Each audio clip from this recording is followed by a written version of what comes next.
My friend, we're going to do a little modal structure explanation. What I'm going to do is I'm going to write everything up here, and we're going to be talking about what a major scale is. So a 1, 2, 3, 4, 5, 6, and then a 7, because there are only 7 tones in a major scale. Do, re, mi, fa, sol, la, ti, do. There's a couple different types of scales that we do, like pentatonic would have 5 because of the root. Think about it. When we're doing a scale, we would only have certain tones that are played within a melodic minor, a harmonic minor. Modal structures that come out of that, Hungarian, these different tones are movements of 1 or 2 notes up or down, sharp or flat, that are going to make a little bit more sense when we start talking about majors, minors, augmented and diminished chords. So I guess when we get down to brass tacks, we got to talk about what a note is. A note, a harmony, and then a triad. Now, for those of you who already know what a chord is, and you know that a chord is made out of triads, you will definitely see this and hear this in this explanation. When we're playing like a C major on a guitar, putting our first finger on the B string, our second finger on the D string at the 2nd fret, and our third finger at the 3rd fret on the A string gives us a C note, it gives us an E note, and it gives us another C note. Just so happens all the strings that we did not put our fingers on correlate with that, giving us the lowest note of E, which is the C, D, E, 3rd, C, which is the root, another E, which is a 3rd, our G sharp here, which is going to be our, count them, C, D, E, F, G. If we had our G sharp right here, it would be awkward. So we have that open G note. It just so happens C, D, E, F, G. G natural is in the key of C, as C has no sharps, no flats. I didn't say C sharp. I didn't say C, D, E, F, G, A, C flat, C. Well, what happened to B? It's only 7 tones. We got to remember to throw them in there. Sometimes you'll have enharmonic equivalents where I'll call this G flat when it actually could be called an F sharp as well. And we'll get into that later on how to start naming things. But as far as this C major chord goes, when I have C major, think of no sharps, no flats. So every one of these chords are natural. I'm not going to say C natural, D natural, E natural, F natural. I'm just going to go up through the scale. If I have a C, D, E, F, G, A, B, C. I also have a C with its 3rd, C and an E, C and an E. I'm gonna have a D and an F. So what happens is when we go through these movements, if I move up in minor seconds and minor thirds to make my scale preferences, my intervals, they all add up into different triad structures. And here's the caveat. When you play a C major, which is 3 notes, E, C, E, G, C, and E, just those 3 make that because your finger's covering the notes that were otherwise not within that natural scale. When you play that and you scoot that C major chord up and play another C major, it doesn't quite work. Because what happens in our note quality is the first note in every major scale, no matter if you're in C, D, F sharp, B flat, E flat, is going to be a major. Meaning, when I lay out all of my notes, the aforementioned do, re, mi, fa, sol, la, ti, do, the 7 notes, A, B, C, D, E, F, G, all of these will have a tone which relates to the major chord. And when today we're going to be talking about our first mode, Ionian, it's going to make sense that we know what a do, re, mi, fa, sol, la, ti, do is in fractions of math and our intervals. Now, if this bores you, turn the channel. If you like this, watch it, eat it up, and then write it down. Do everything I'm doing here.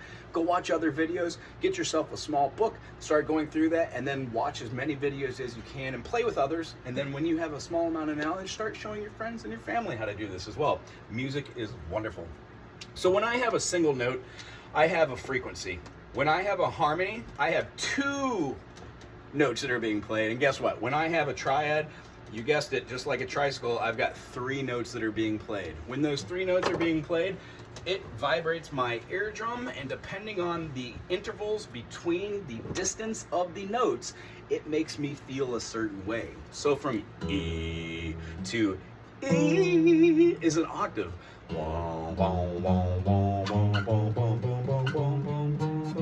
They're actually just 1, 2, 3, 4, 5, 6, 7, 8, 9, 10, 11, 12. There are 12 frets on a guitar between a low E and a high E on that guitar. 1 to 12. The distance between the saddle and the nut, right in the middle of it, hits at the 12th fret. Therefore, when I play a 13th fret, it's the same as playing a 1st fret, just lower, right? So what we're doing here, let's take in the case of, let's take C major, because C major has no sharps, no flats. We won't get into our accidentals, but I just want you to know that when we start talking about how to make a major, a minor, I'll say something like, oh, we're going to flatten the median. It's going to be the 3rd. And when you flatten that median, you need to say the word flat. In the case of C, it would be an E. Well, if my E is here, my C is a major, my D is a minor, my E is a major, A, B, C, D, E, well, F, in the case of C, is going to be a F major. Following suit, we've got a G major. Here's another minor, case in point. So we're going to have an A minor, and then my very favorite, the 7th, is the diminished. Now, I'm not going to spoil it for you. The 7th is what we call a passing tone, or a lending tone, a leading tone. This diminish here in the case of C is a B. It shouldn't be too hard to throw into context. We've got these minors, and we've got these majors. So every time we spell something along these lines, it's going to be in the same format. What I aforementioned to when I was playing a C major, D minor, E minor, F major, G major, A minor, B diminished, is when we're playing on a piano, the interesting thing that happens is we end up playing C, doesn't matter where we play it. When we move just this triad using our 1, 2, 3, 4, 5 fingers, get rid of our sus notes, and we've got our major triad. If you put your thumb on the C on a piano and then play your pinky down, and you don't play those middle 3 notes, you're playing a perfect 5th. A C to a C sharp is attained by finding the C first off. On a piano, if you take your right hand and you play 3 black notes, and then 2 black notes, and then 3 black notes, and 2 black notes, just find 2 black notes. As soon as you find the 2 black notes, go down to the white key that is right below that first black key. That black key you're hitting in the 2-note structure is a C sharp or a D flat, remember?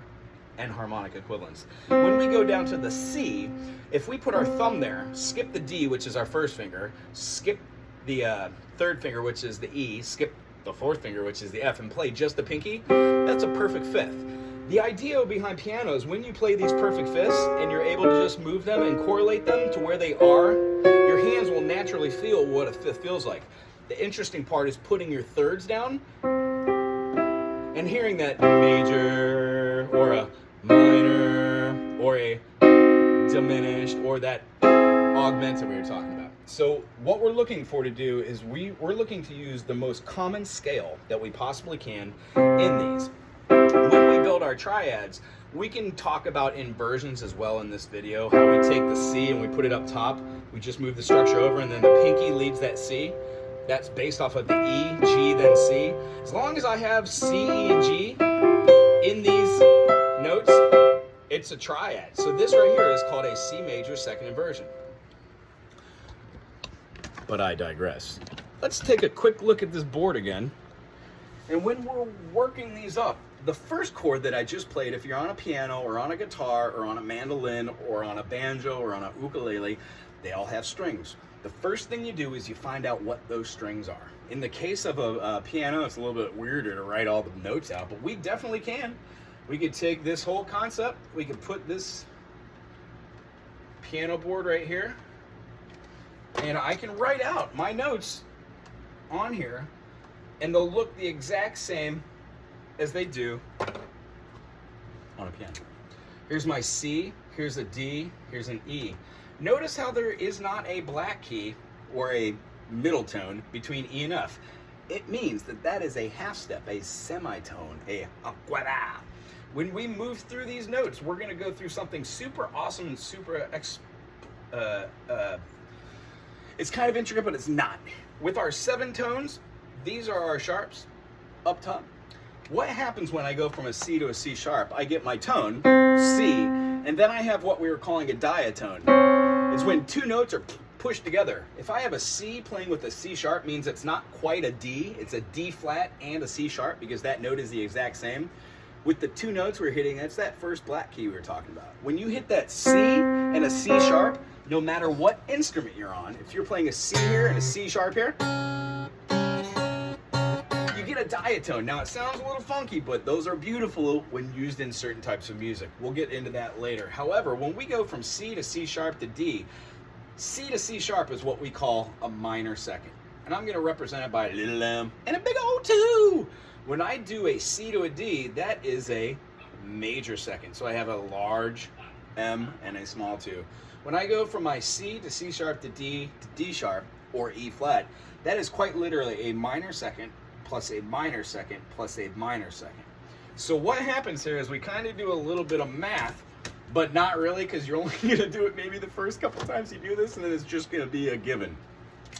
There are only 3 minor seconds that equal a minor third. There are 4 minor seconds that equal a major third. So a minor third, 3, major third, 4. Here's how we see this. C major, or just C, the note, plus C sharp is a minor second. Well, C sharp and D is a minor second. D and D sharp, or E flat, is a minor second. So to get a minor tone, which is a C and an E flat, you have to have 1, 2, 3 minor seconds, meaning you go from C to C sharp to D, D to D sharp. When you play C and E flat or D sharp at that point, it becomes a minor second. When you go to the E note with your third finger there, it becomes a major second. Major third. So here's our minor third, here's our major third. Well, what we do on the piano and guitar and everything is we base all of our scale preferences off of this concept. So when I go from do, re, mi, fa, sol, la, ti, do, I know that between C and G, I've got 7 of those minor seconds. So when I go from C, C sharp, D, D sharp, E, E sharp, or an F, F sharp, G, 1, 2, 3, 4, 5, 6, 7. C plus C sharp is 1. 1, 2, 3, 4, 5, 6, 7. When I do that, I get a perfect fifth. Try it for yourself on any instrument that you have. So when I've got all these, if I take my 1, my 3, and my 5 and play that triad, first finger here, third finger here, and fifth finger here on a piano, I get a C major. The point behind all this is the majors and the minors in a major chord should not be the hard one. Those should be very self-explanatory. The point of this is to have reference. I know that in the key of C major, D comes right after C in the alphabet. Therefore, I know that when I hear a D minor, my D minor is made out of D, skip my second, go to my third, skip my fourth, go to my fifth. What did that mean? Just put up your hand. D, E, F, G, A. In the key of C, the F and the C are not, in the key of D, the F and the C are not sharpened, because in the key of D, we would have D, E, F sharp, G, A, B, C sharp, D, to get that same do, re, mi, fa, sol, la, ti, do. Reason being is what I'm going to explain right now, which is the caveat of all modal theory. This is what the foundation is. So if you're with me up till this point and you want to start getting more in depth on these modes, you could watch long videos, you could watch short videos, you could watch anything you want that has examples, but the example comes from you playing this idea. Practicing the practice of the practice, as Zappa said, practicing the practice of practicing, leads us to know when we have a D major, we have an F sharp and a C sharp in it. We can look at the circle fifths, or we can tune into other videos to see how to know what keys have what sharps in. But the idea with C major is when I'm in the key of C major and there are no other sharps and flats, there is no E sharp right here. I know that C major is do, re, mi, fa, sol, la, ti, do. Reason being is there is a whole step between the C and D. That means there is a major second. There is another major second between the D and the E. However, there is only a minor second between the E and the F, which means it is a half step or a half tone, semitone. There is a whole step between F and G. So if you're on the guitar, you would notice that the F to G goes from first fret to third fret. If you're on the piano, you'll notice that the G and the F are right next to each other on the white keys, but there is an F sharp in between them, meaning F to F sharp, that's a minor second. F to G, major second. So that's a whole tone. G to A, that's a whole tone as well. A to B, whole tone as well. And then B, going back to C, if you notice on the piano, as we aforementioned, there is no black key or middle tone, that minor second between E and F, B and C. Remember that, always. Just ingrain it in your brain. When we do this, we can see that our chords for the C major get laid out for us. If you're able to follow this right here, you will be able to do it in any key. By process of elimination, you will auto-correct the chords that do not have the right notes sharpened and flattened. Why read a book when you can do it yourself and your brain will teach it? Watch this concept. C, E, G, 1, 3, 5. C, E, G gives me a major tone. D, F, D, F, and A gives me a D minor. And I'm just going to go a little faster. E, G, and B gives me a minor. F, A, and C gives me a major. G, B, and D gives me a major. A, C, and E gives me a minor. And then beautifully done here, we've got our B, D, and F gives us diminished. Now what I want to say here on the diminished is I love this chord. Diminished. I'm just going to put dim right there. But please say this with me out loud while you're doing this. Major. Minor, minor, major, major, minor. So when you say C major has a C in it, and you pick up your guitar and you know that your strings are E, A, D, G, B, and E. If you take your fingers and you find the notes that are closest to these notes, so let's say we're trying to build an E minor. If you know that this lowest note is an E on the guitar, that's the note that you're going to play. Then you say, well, is A in an E minor? E minor is an E, G, B, A, B, C, D, E, F, G, A, B. Take away my 2 and my 4, because those are my sus notes. That just means when I play a note, when I put a 2 or 4 over the top of it, it sounds like it's over the top of me and it wants to resolve somewhere. That note is having tension, it is being pushed and pulled and gravitating towards the other 2 majors in the middle of the scale. So,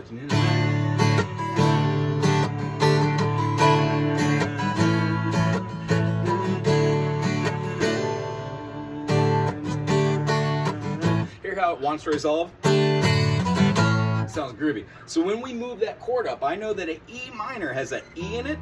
If this is an A, and I could go A, B, C, D, E, F, G, I should know that by going A and then going sharp, I get an A sharp or a B flat, then a B.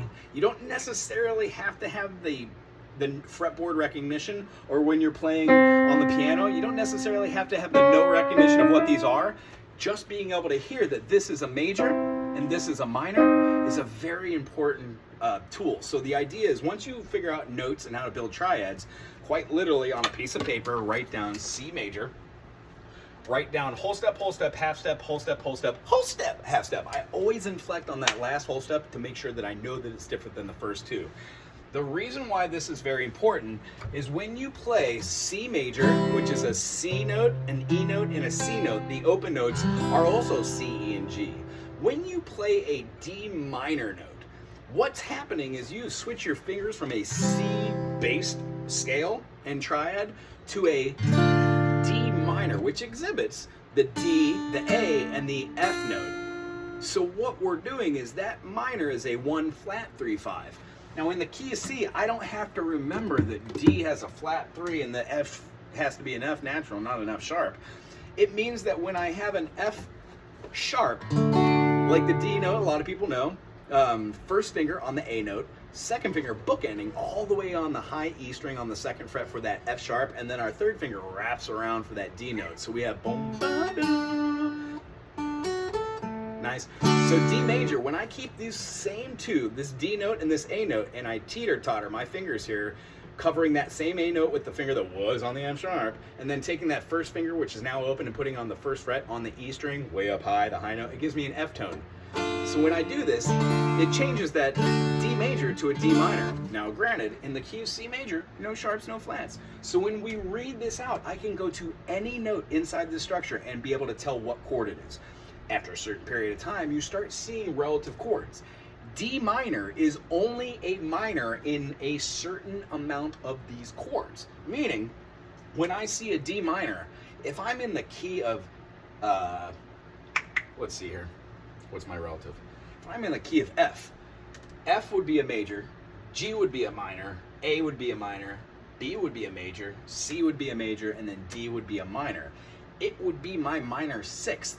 Why? Because in any key, the 2, 3, and 6 are minor chords. So if I erased all of this C and put a D here, I would have D major. I happen to know that the 3rd and the 7th are a F sharp and a C sharp. So I would read it D, actually why not? Let's just do this. I hope that was good for you with the C major. If you want to pause the video, take a second and see if you can do this on your own. There are 2 sharps. One of them is F sharp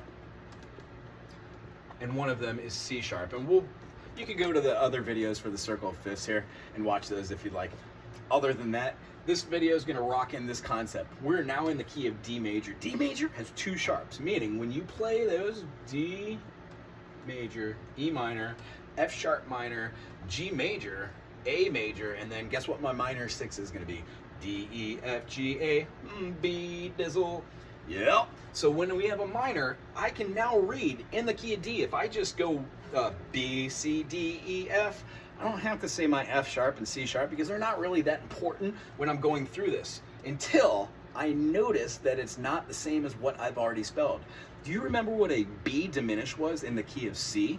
Well, if we spell it all the way up, we'd have our triads moving all the way up. The 7th triad, because we're not hitting any black keys on the piano, and we're not doing any black keys, well, any half-step increments on any stringed instrument. What we're left with is a B, D, F. When I do this, I still have those same B, D, F, but guess what? 1, skip the 2, play the 3, skip the 4, play the 5. For my diminished chord, I would have a C, skip the D, E, skip the F, G. So how do I spell a D major in the key of D? Oh, well, that's easy. Let me grab a black pen so this is a little easier. 1, skip the 2, play the 3, skip the 4, get the 5. If you don't like the board thing, do it on your hands. D, E, F sharp, G, A. Get rid of my 2 and 4. I have D, F sharp, A. Ta-da! When you find those notes on your guitar, on the piano, anything, it will spell out the same things that they did in other keys. Remember that 6th, the minor 3rd in C major? C, E, G, go up whole tones for each one of those. D, F, A, go up whole tones for each one of those. E, G, B, well my E, G, B is still a minor in D major. It's just not the minor 3rd. It's the minor 2nd. So what we're doing is we're going to play all these out, and what you'll notice is when you play these all out in your head and you have F, A, and then C sharp, that makes your minor 3rd. This G is still going to be a G, B, D. It's going to be your major 4th, A, C sharp, E. The difference between a minor 6th in the key of C, A, C, E, and a major in the key of D is that C sharp.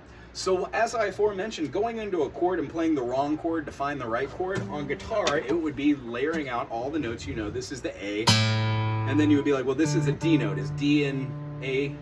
No. So D, D sharp, or E flat. E, is E in A? Yeah, it's the major 5th. A, B, C sharp, D, E. So when you lay it out and you get that C sharp here as well, when you realize that the C you played from a C major is a C note, and you're like, oh, I know the C is right there, it's in my C major. When you play a C sharp in a C major, it does not sound good, but when you play that C sharp in an A with the other A note and the E note, faux show, it's a major. And what happens is you learn that the 3rd, A, B, C sharp, D, E, when you flatten that 3rd, that median, it acts as a controller of a major and a minor. The aforementioned 1, 3, 5 versus a 1 flat 3, 5. When we get through this whole progression, it shouldn't be weird to have our B minor, B, E, B skips C sharp, go to D, E, and then F sharp. Our B minor here is our relative minor, meaning in the key of D and in the key of B, they have the same amount of sharps and flats. So in the key of D, when I play any scale in the key of D that has the F sharp and C sharp, it works.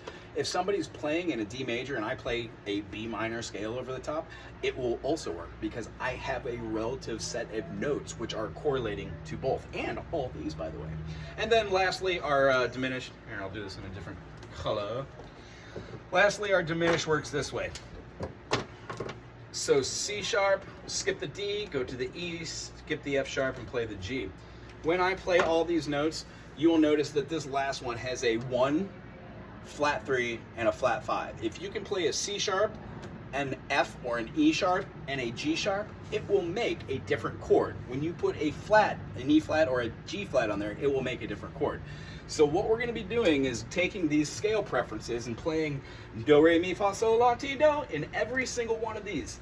And the reason why I teach this scale method as being baby steps, pancaking, whatever you want to call it, is it takes these scale preferences no matter where you are, and it uses the whole tone, half tone, whole tone, half tone, which goes major second, minor second, major second, major second, major second, and then C resolves back to D with a minor second.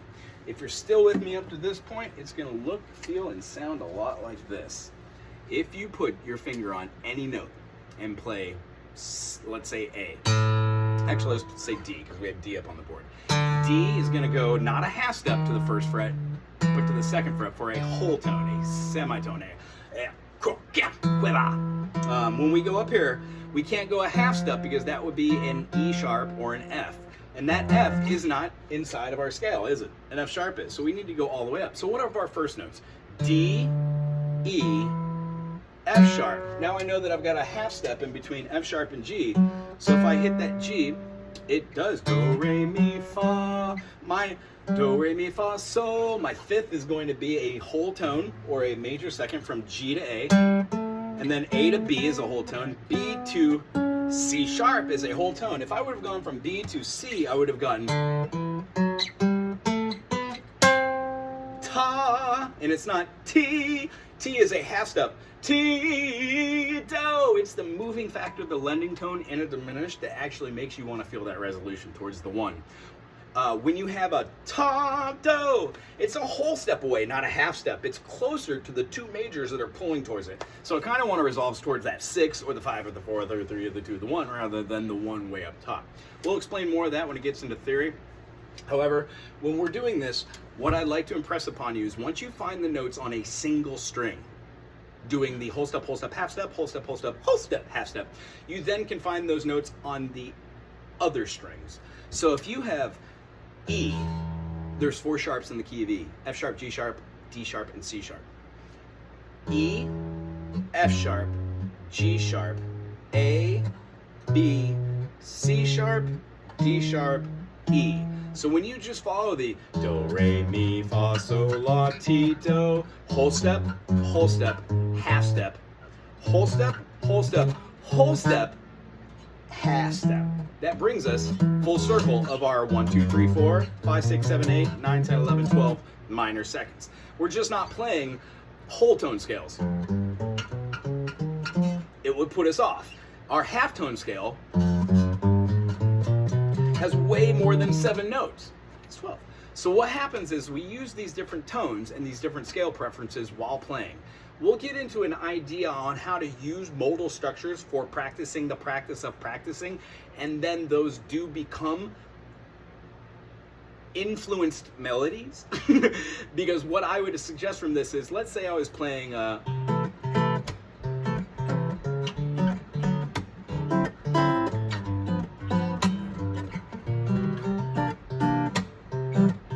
C6-ish to D6, or a D6 with 11, to a D minor, to a G major, to a C7 with maybe a 9 over the top, or a 13.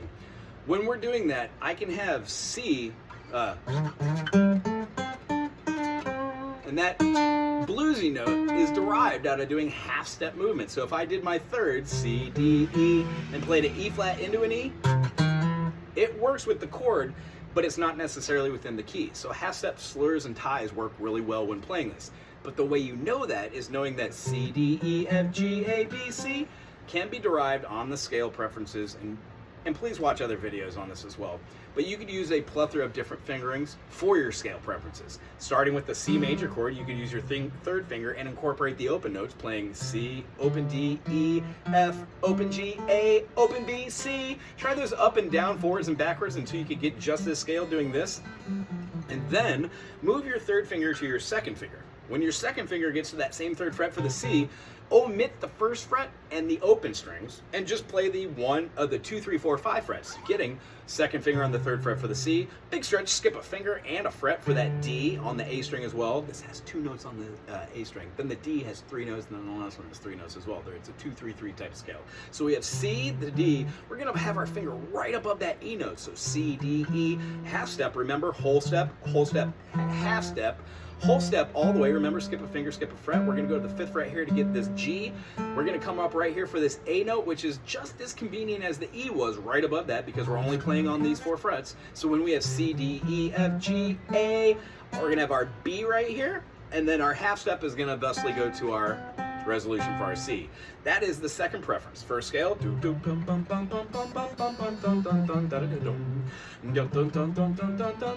Notice how they're the same notes? Just in a different position. And then lastly, omit the second, first, and open by starting that C note scale on your first finger on the 3rd fret at the A. That A note, you're going to skip a fret, not a finger. Our second finger is going to play the 5th fret for that D note, so we have C, D. This is also a 3-note, 3-note, 2-note type of scale. So we've got a C, D, and then pinky, big stretch, 7th fret, E, do, do, do, and then we're going to do a half step. Now I know this seems crazy, but going from here to here is a half step. Same thing. So 7, 8, 7, 8 is the same thing as going 7, 3, 7, 3. We're just skipping up to the new string. C, D, E, F, G, A. So the first string, do, do, do, does the same thing on the D string, do, do, do. And then here's where the interesting part comes in. We only use our 4th fret and then do a half step there. So the last 2 notes, B, C, those are the same 2 notes you played in the last scale, but you're playing with a different fingering set. Here's all 3. C, D, E, F, G, A, B, C. C, D, E, F, G, A, B, C. C, D, E, F, G, A, B, C. Now this last one, if your tendency preference is to get rid of your middle finger and use your 3rd, by all means. C, D, E. I got smaller fingers, so it's a little bit harder for me, and I've learned how to stretch my fingers 8 frets. Doing it this style. So we've got C, D, E, or C, D, E, F, G, A, B, C. I do like the latter though because it leaves your middle finger to your 4th finger for your B, C. Beautiful. And you'll notice what I aforementioned on how we use these modal structures to get better at playing individual melodies and lines is quite literally this process. I would get a backing track or a rhythm track or a freeze pedal or something where you could just experience the notes over the top of a chord. When we talk about Mixolydian, we'll be doing the Mixolydian mode, which is just the same as the Ionian with a flat 7th. And what happens is if I hold a C7, that note is in that chord.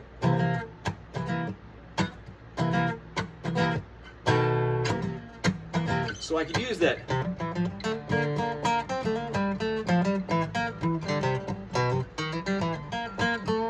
You can use that tone inside of there. If I was playing a C7, I necessarily wouldn't use that T because it just doesn't fit. It pushes and pulls against the note structure which we're playing with. The other major scale is a Lydian, which has a raised 4th, C, D, E, F. But notice how when I'm explaining just the other 2 major scales based off of the other major tones, that when we have Ionian, Lydian, Mixolydian, those are all major modal structures, or moduses that plumb out of that. Dorian, Phrygian, Aeolian, and Locrian, to an extent, not all of Locrian. Locrian is both major minor, has both tones. It's more of a diminished moving in whole tones, and we'll talk about that later with that modus. However, 1, 3, and 6 most definitely have a minor feel to it. The Dorian has this 6th that's there, so the Dorian is the same as a harmonic minor. The Aeolian is a type of minor mode, and I'm going to go into a whole series about just minor modes. However, the mode that's derived out of using the minor mode, which is it's a great way to move into our next segment about how we use that whole step, half step, whole step, whole step, whole step, half step to actually make another mode. So the easiest way to explain this is when we're using that half step process and moving these chords. Whole step, half step, whole step, whole step, whole step, half step. If I'm using this chord structure, which is a C, D minor, E minor, F major, G major, A minor, and a B diminished, there are no sharps and flats in here, meaning I'm in the key of C. If I wanted to play a minor scale, I would start my whole step, half step, whole step, blah, blah, blah, blah, blah, from any note starting at the 6th. So let's say that I wanted to play an A minor, which is C's relative minor. I would start at the 6th note. So those scales that we just played, if you play C, D, E, F, G, A, right there, the notes that you get derived from starting your scale at that A and then ending on an A. A, B, C, D, E, F, G gives you your minor mode. Hear that? That is a great way to start playing a modal structure in any key. So if we're in the key of C major to an F major to an A minor,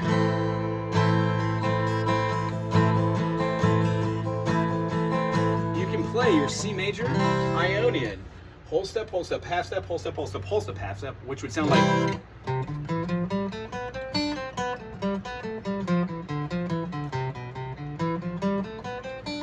All those notes are within the major scale.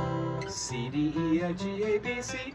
The reason why we make melodies out of that is because you will spend countless hours going C, D, C, D, C, D, C, D, D, E, D, E, D, E, D, E, E, F, just the whole major seconds. And then you'll do maybe minor seconds.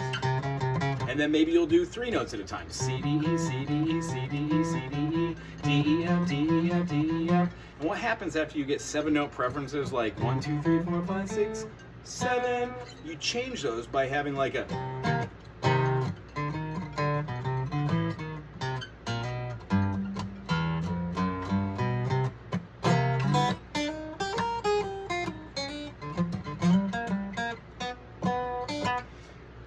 The jam, the improvisation that came out of that comes from doing just scales like pentatonics or half step diatonic chromatic scales where you're using almost all the notes and all the structures there. I think I should digress here and get to a point where we actually pull a little something out of this. What you should practice after watching this video and seeing just the information kind of at you is this will always be up. Come back and forth to see what these things do. We're going to discuss more modal structures, but your practice thus far, if you want to continue watching this series, I would say start off with your major chords. No matter what instrument you're on, try and figure it out for yourself by just writing down the structures and finding the notes on your instrument. Okay? I will go over again what these different modal structures are, and the next video I do on the modes is going to be called the Dorian mode or the Dorian modus. It's going to be a minor mode, and it's going to be talked about in the key of C. So study up on your C. Aloha.